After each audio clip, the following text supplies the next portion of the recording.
Alrighty,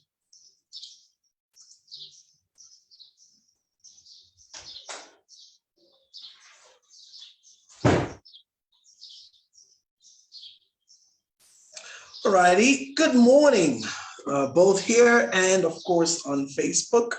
Glad to have you. It's a Monday, and this Monday is very interesting because as of yesterday, we were still back and forthing as to whether it's a holiday, so it was really funny.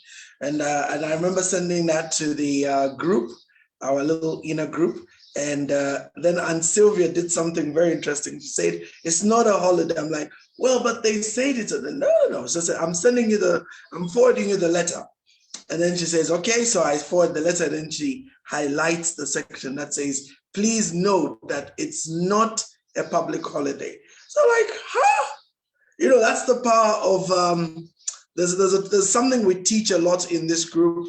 We call it cognitive recognition. You know, when there's something you're looking for, you tend to miss even information that's in your face. That's something we teach a lot in quantum performance and quantum leaping. I always tell people that many times a lot of individuals will miss opportunities not because they're not there, but simply because cognitively speaking, the reticular articulation system within themselves, the reticular activating system within themselves does not recognize it. In short, that it's right there in your face, but you miss it.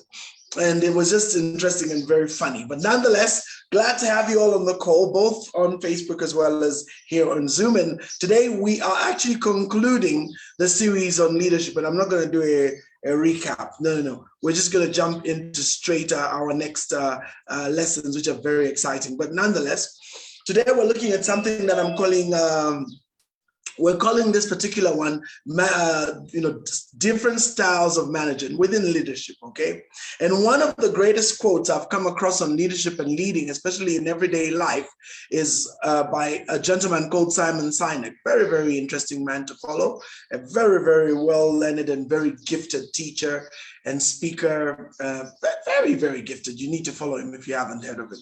Or if you haven't come across him, I assure you, start following him. You will not regret. So he says, leading is not the same as being the leader. Being the leader means you hold the highest rank, either by earning it, good fortune, or navigating internal politics. Leading, however, means that others willingly follow you, not because they have to, not because they are paid to, but because they want to. You see, that's the amazing thing about natural leadership. So there's natural leadership and there is ranked leadership. And so, of course, the highest ranked leader is followed because they have to, because that's the job. But a natural leader will galvanize people around them even when they don't carry a title.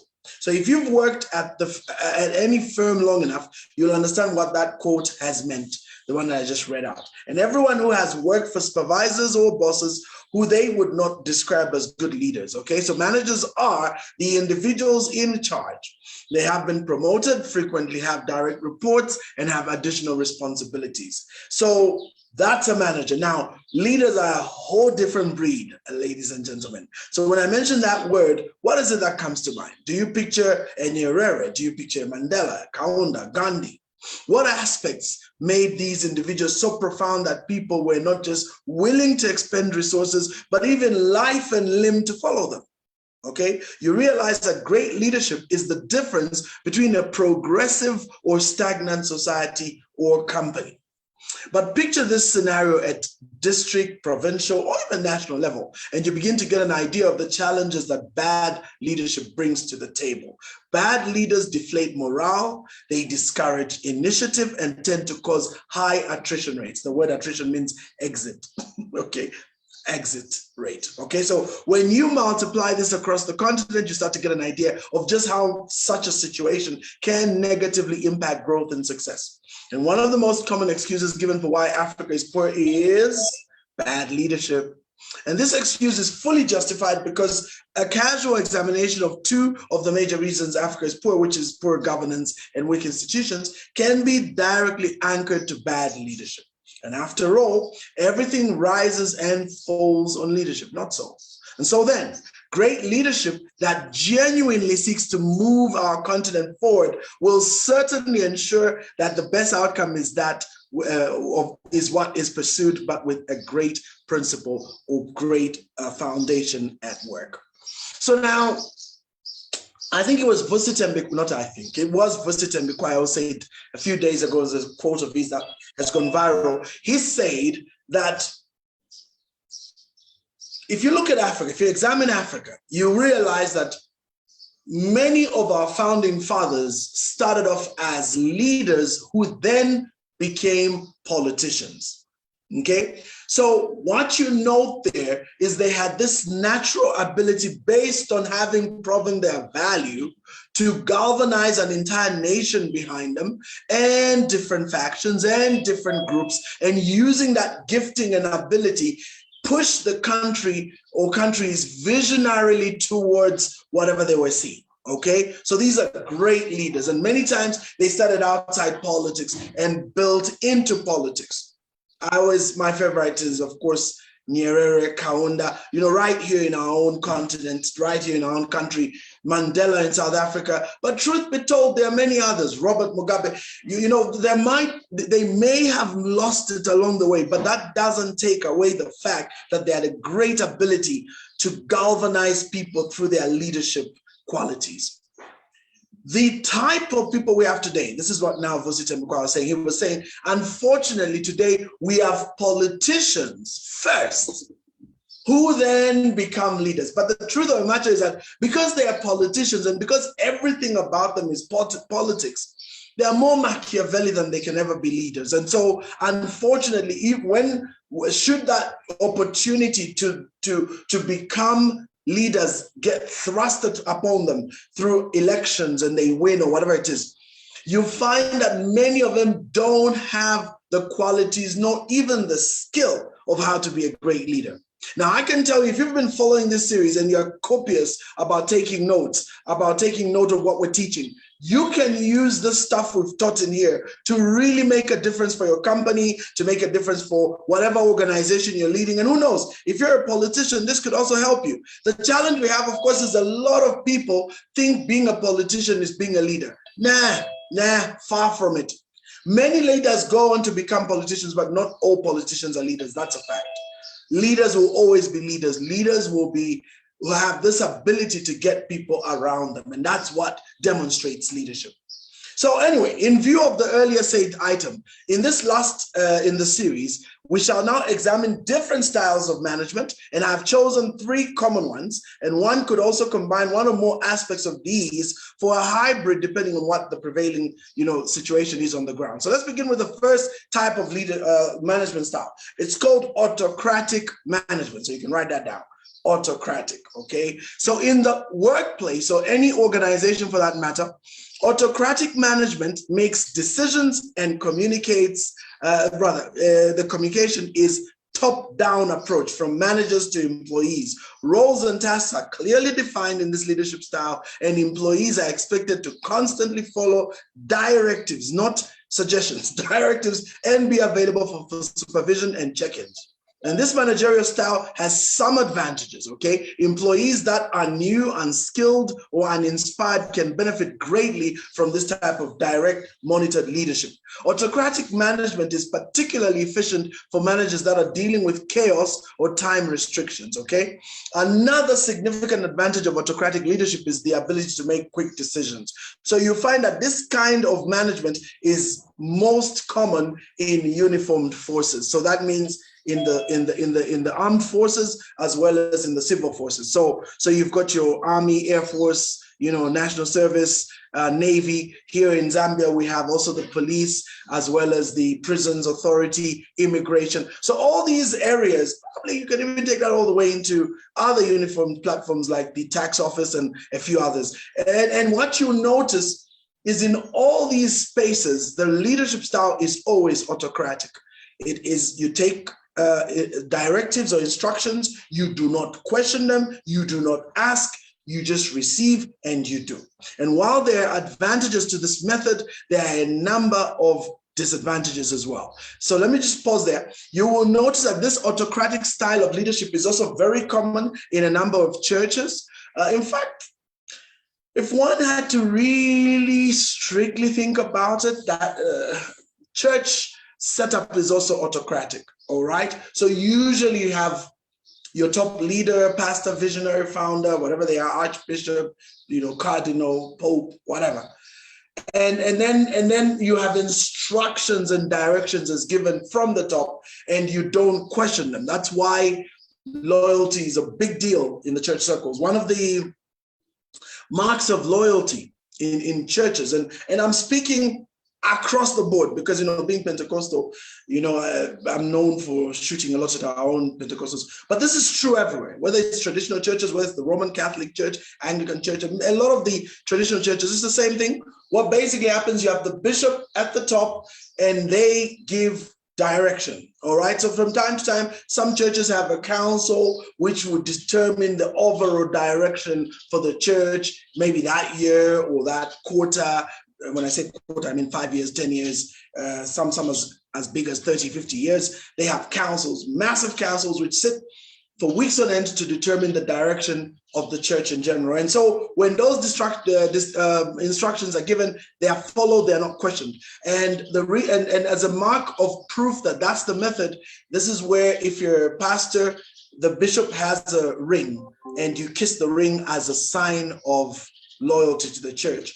When you're being ordained, some of these denominations, you lie flat on the floor, face down, prostrate, and that lying flat on the floor, prostrate, is a sign of total loyalty to the bishop. So you're not just swearing loyalty to God, but you're swearing loyalty to God through his servant. That's what the headship is about. So some churches may not dramatize it by making you lie on the floor, but it's the same thing.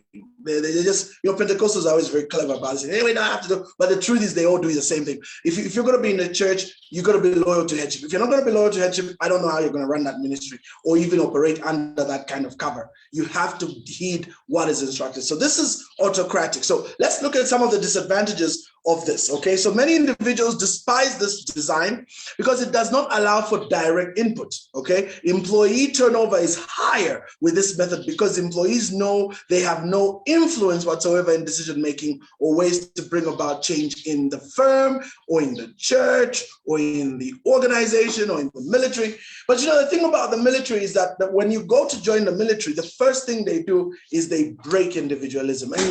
And that's a very interesting thing to take note of. And that's why in the military and in churches, people tend to stay longer because what they do is they break that individual spirit and they talk about the collective.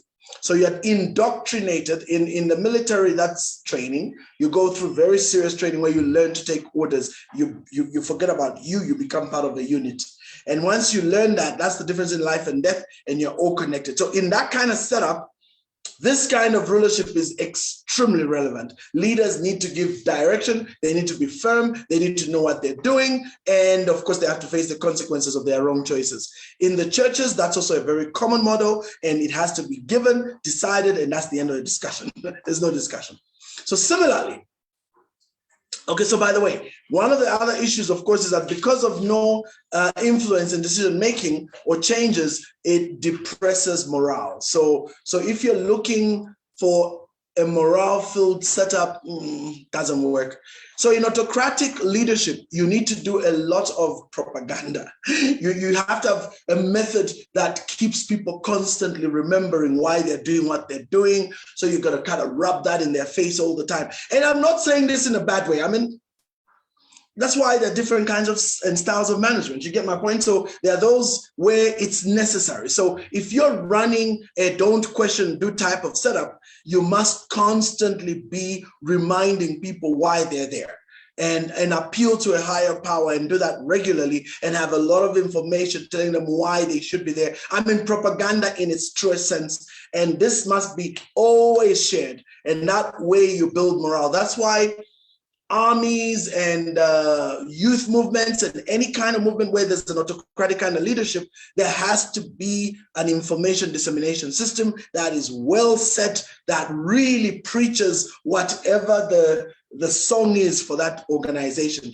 And you do that regularly, you get people that buy into the vision. When they buy into the vision, they are less likely to question. They are more likely to follow. All right, so not everyone, so similarly, not everyone wants or requires heavy supervision. So the micromanagement that sometimes comes with this type of leadership, the autocratic one, can generate a lot of problems. A we versus them mentality can prevail in businesses under authoritarian leadership, since workers and managers do not collaborate, which can lead to conflict. So you notice in such setups, there's a lot of very ugly exits.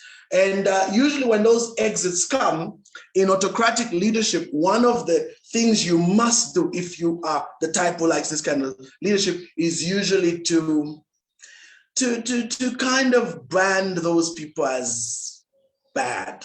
That's what autocratic leadership would do. So when people exit, then they are sinful, they are horrible, they've betrayed us, they've sold us out. They don't believe in whatever it is we believe in. That's the usual style, because what that does is it helps to thwart, further exits.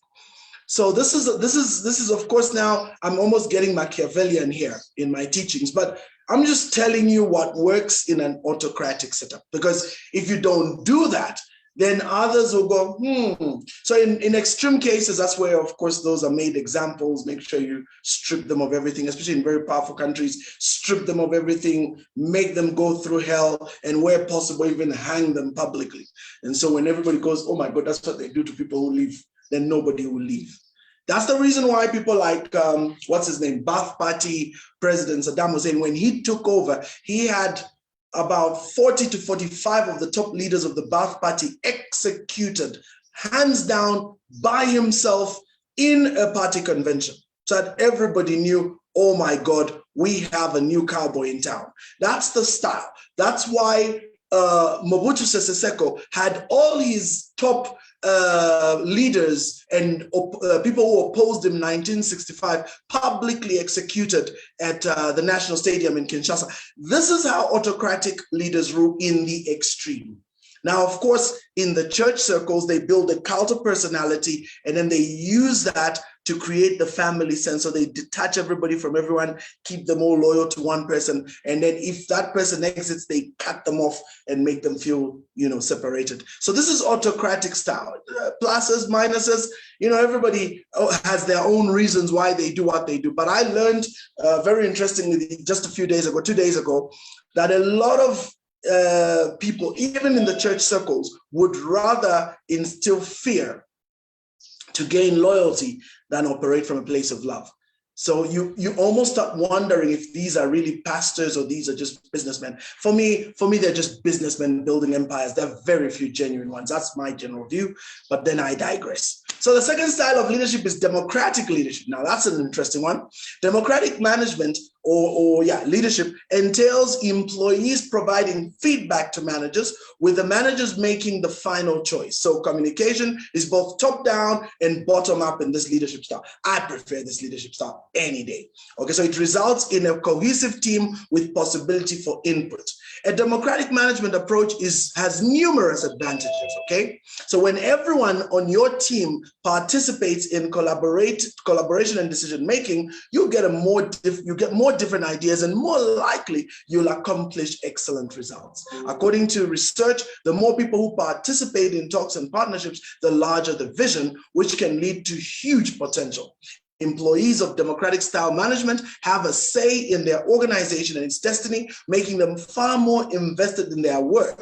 They also feel valued, which can drive them to work harder. Okay, managers can also have better grasp of their employees' wants and needs, as well as their motivation. So those managers are more in touch with what's going on the ground, and that's what makes it so exciting. Okay, and they can gain the most insight into what will help the team and organization as a whole by listening to them as they prepare to make decisions. Now, democratic management does have some drawbacks, though.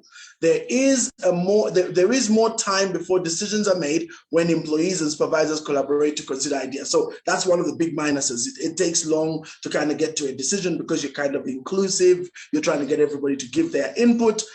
Whereas in autocratic, it's like, today we are selling that branch. Oh, okay. So today we will no longer be doing this. Oh, okay. That's autocratic. But in democratic, there's consultation. Yes, you have the leader. Yes, the leader makes the final decision, but the leader is very consultative. Hey, guys, listen, there's this thing and we're planning on ditching this. What do you think?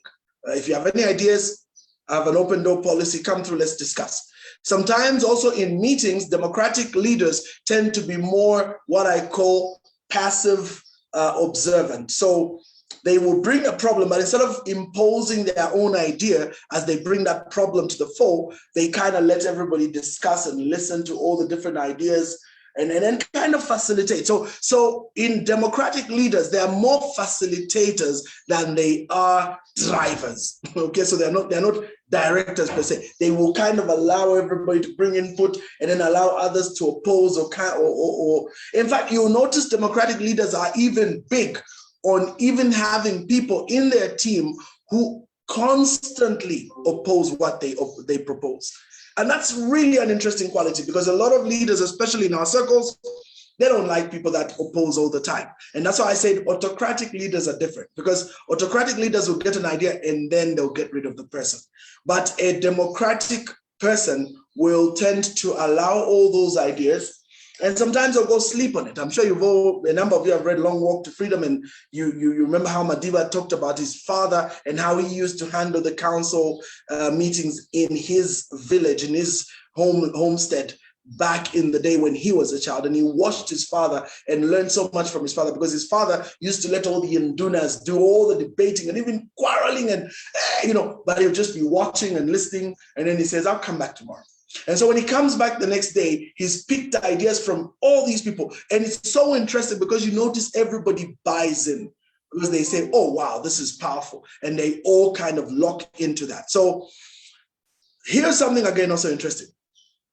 The democratic management, of course, does have some drawbacks. There is more time, like I said, it takes longer to make decisions, but also the disagreements between employees and management might cause conflicts, And when employees make suggestions and their suggestions are ignored, they may become unhappy and frustrated with management. So democratic managers may face diminished productivity, decreased motivation, and bruised feelings because of what I just highlighted. So that's the second type. So you can write that down, democratic leadership. So you find the democratic model is interesting. I prefer the democratic model, to be perfectly honest, to the autocratic model. I've never been an autocrat. I don't like the idea of, pushing my orders around. But it's because of my personality type. So there are others who have a very strong, fiery personality. We call them the reds when it comes to the color codes or color personality. So they are red. So many of those are very good in the military, because in the military, you don't discuss orders. In the military, you just take orders and it ends there. And that's also true in the church circles. You don't discuss ideas, you just take orders and it ends there, all right? Especially in typical long-lasting churches, they do have councils, but I'll be honest with you, there are very few churches I've heard of where they have councils that can actually make a decision against the pastor or whatever. That's usually not common. If you come to our African model, the pastor is the chief king and lord, and whatever he says goes. And that's very similar to even a number of traditional models as well. The Catholic Church, the Anglican Church, and a number of them. They also have, when the leader makes the decision, it's not a discussion. And if the synod makes a decision, it's not a discussion. So those are things, but it's interesting that with a number of the traditional churches, I don't know about the Catholic, but a number of the traditional churches, they have what they call synods, and the synod is a very high-level council that discuss the policy direction of the church. That tends to be relatively democratic because they really do thrash out typical issues and very sensitive topics in there. And then, of course, a number of our churches also have a democratic model where they elect bishops and archbishops to take over. So that process is democratic. And so, which means when that bishop comes in, there is a bit of a consultative process in those councils. So anyway, let's finish very quickly with the laissez faire attitude. That's the third one, laissez faire. So a lot of people don't know how to spell that. That's LAISSEZ-FAIRE, FAIRE. So laissez faire. It's actually a French word. So managers with a laissez-faire management style have little involvement with employees and their day-to-day jobs. This is an interesting model. This is a very modern model. This is big in the tech companies in the modern style of management, okay? Staff under laissez-faire leadership are typically very high skilled and do not require supervision at all. Now that's interesting, isn't it? Problem solving and decision making are typically left to the workforce. That's an amazing model, but it's the current model now in a lot of these tech companies. Okay, this technique works particularly effective in larger firms with highly competent employees. So in other words, you're not dealing with your typical normal guys, you're dealing with extremely gifted, highly competent, very focused, driven types of people, and many creative. So in companies where there's a lot of creative people, this model works better. Creatives cannot stand the toxicity of an autocratic setup. They just cannot thrive in that.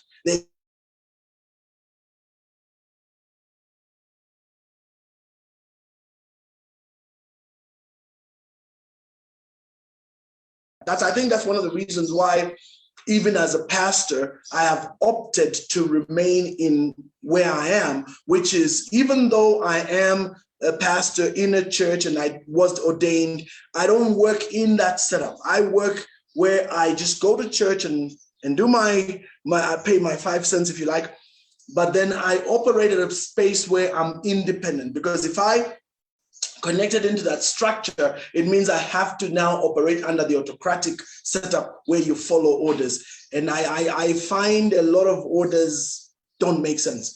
I can't operate in that setup because it's toxic. So I don't like that kind of setup. So I'm a creative. I want to work when I work in my own terms. Okay. So this is what we call this technique. The Laissez Faire thing works well with places where there's high competence of employees. Flatter, decentralized management groups are far more likely to succeed. Employees are trusted to set the standard for their own creativity and goals. So laissez-faire leadership usually results in increased innovation, powerful vision creation, focus, feedback, and creativity. So you notice that it's very good for think tanks. So research facilities, researchers are very, very good at operating in such a setup.